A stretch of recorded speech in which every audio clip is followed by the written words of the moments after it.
आज आमे घरे थिबा चना और गुड़ विषय किछि गुरुत्वपूर्ण कथा जानिबा।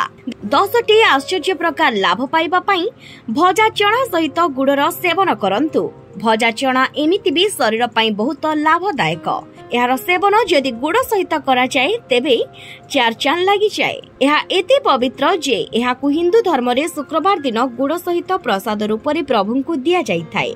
चाहे आपणको बॉडी बनाइबार अछि किंबा शरीर को सुस्थ सबल रखिबार अछि, सब शारीरिक असुविधा पई भजा चना बहुत लाभकारी। एहाकु संध्यारे आपण नास्ता रे नै परिबे। चलंतु आपणको कहबो एहार सेवन रे कोन कोन लाभ होइथाय। गुड़ और चना प्रोटीन रे भरा होइथाय।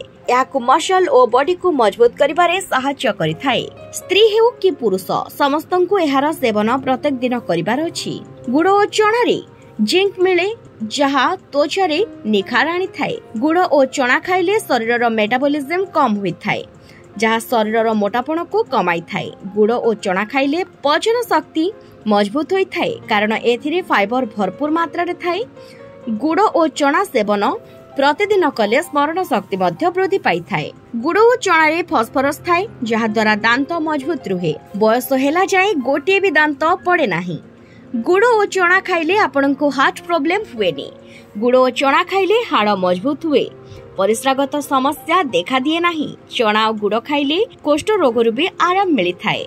गंठिया रोगरु भी आराम मिली थाए। Bureau report, office reporter.